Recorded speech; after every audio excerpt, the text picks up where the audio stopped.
Here are some of the oddest houses we've ever seen. Check out this icy pad in upstate New York. In the late winter of 2017, the lakefront home in Webster, New York was completely encased in ice. It almost doesn't seem real. People thought I sprayed foam on it. Not the case. John Kutchko shared these images with Inside Edition.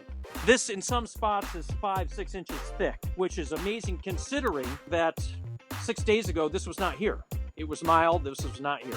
How cold are your hands right now? They are cold. The air temperature, I think, is 14 degrees, wind chill probably around 0.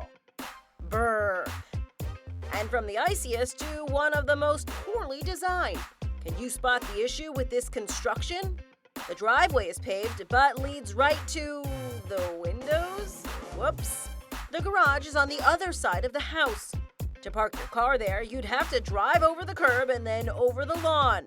Not ideal.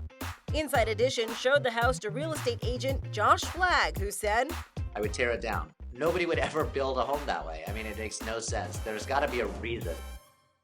This family of 6 traded their old house for a converted school bus. Come on in! The Mays family and their bus live in Redding, California.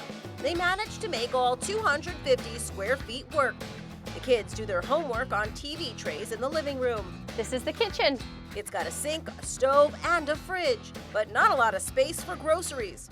We can only ever have a half gallon of milk. Some of the cooking happens inside, but they do their fair share of grilling. This right here is the bathroom.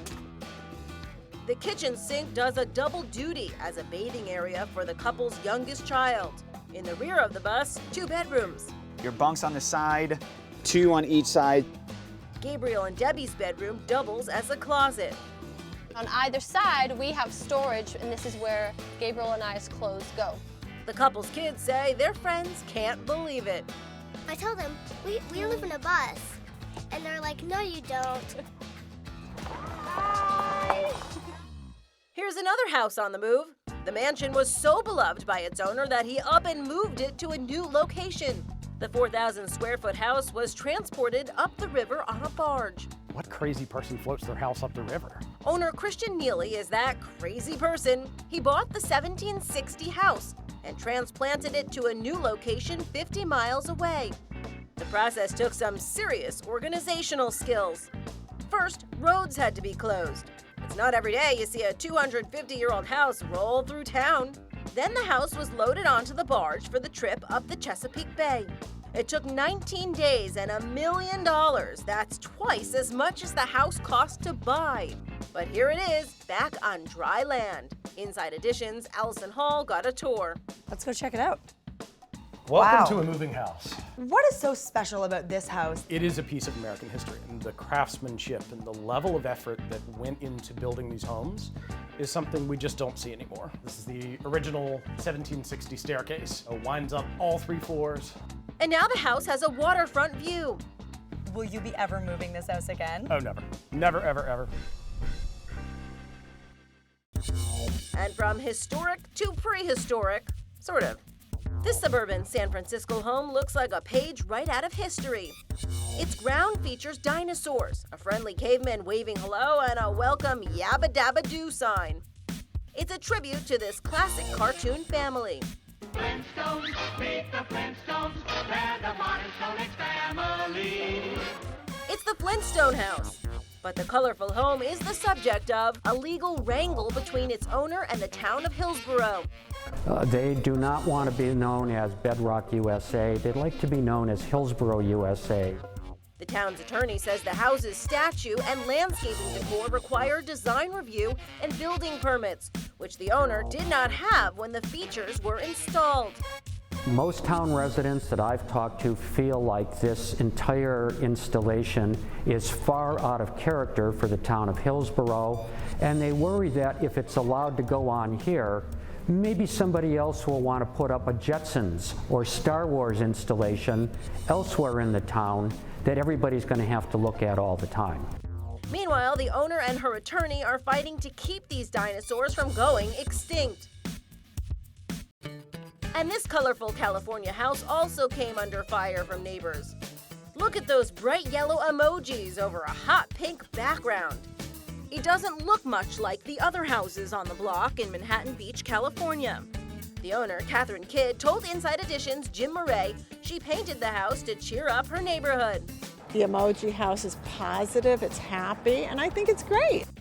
Some neighbors disagree. She was mad that she got caught cheating. The feud erupted after the owner started renting out the house on Airbnb. That's against the law in Manhattan Beach, and her neighbors reported her. She was ordered to pay a $4,000 fine. Soon after that, she hired the artist to paint the emojis. Was she seeking revenge? That's what the artist who painted the emojis seemed to suggest. Inside Edition found this now deleted Instagram caption. Are your neighbors constantly ratting you out? Have they cost you thousands in fines? Have you wanted to tell them off lately? Why risk a case when you can hire me to paint them a pretty message? It is clearly a message of shut up. Your neighbors say you did this just to spite them. What do you say? I said no. This was all about making the building pretty and colorful. Kidd's neighbors went to their city council to address the situation. Only thing is, the paint job is totally legal. City Hall issued this statement. The city's municipal code does not prohibit paintings, murals, etc. on residential structures. Just go away and mind your own business and get over it. And then there's this family's arrangement. We probably have the most organized and neatest home in America. Alejandra Costello and her husband Ed keep their Virginia home with military precision. From her pantry to her clothes closet. All of my clothes are sorted by category and then they're organized by color. Ever since I was a kid, as young as I remember, I've been organizing my bedroom. Every time we'd go to the grocery store, we'd come back and I would call the pantry. I would say, I'm organizing the pantry. Alejandra even turned her organized life into a digital show. My husband mentioned a comment. He was like, you love to do this. And I was like, wow, people do this for a living.